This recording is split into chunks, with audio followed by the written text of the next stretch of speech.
Hey everybody, this is Pastor Michael at Ascension Lutheran Church in Torrance, California. It's time for a midweek boost. Listen, don't let anyone try to fool you. Life is hard. Jesus himself said, in this world you will have trouble. Many of you are aware as South Bay Lutherans that we've just experienced the death of a beloved school administrator who was taken, in our minds, far too early. It's a very hard time for those who were close to him.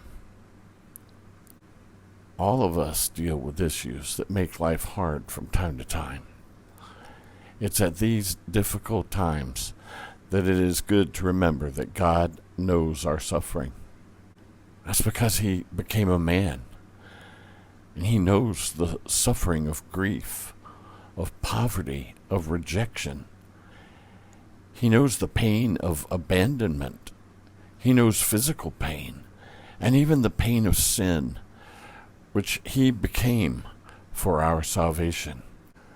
But knowing this, knowing that life is hard for us, God has given us gifts to enjoy in the midst of the suffering. He has given the assurance of our salvation through faith created by his word and sealed in our baptism.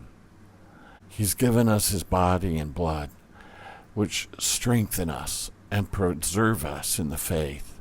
And he's given us one another, the church, to lift one another up and to care for one another, especially in times of grief and pain.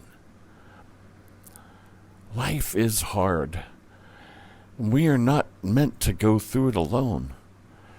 First of all, Jesus says to us, though this world will have trouble, that he has overcome the world.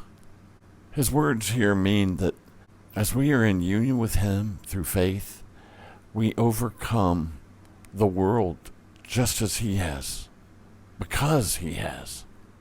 So we have Jesus and his victory over sin, death, and the devil on our side. But we also have one another to remind each other that we matter to God, and that we matter to each other. Life is hard, and sometimes it gets really hard. And life is hard for Christians. We're not immune to it, but we're not alone, and we are not without the gifts to see us through. Have a blessed night, everybody.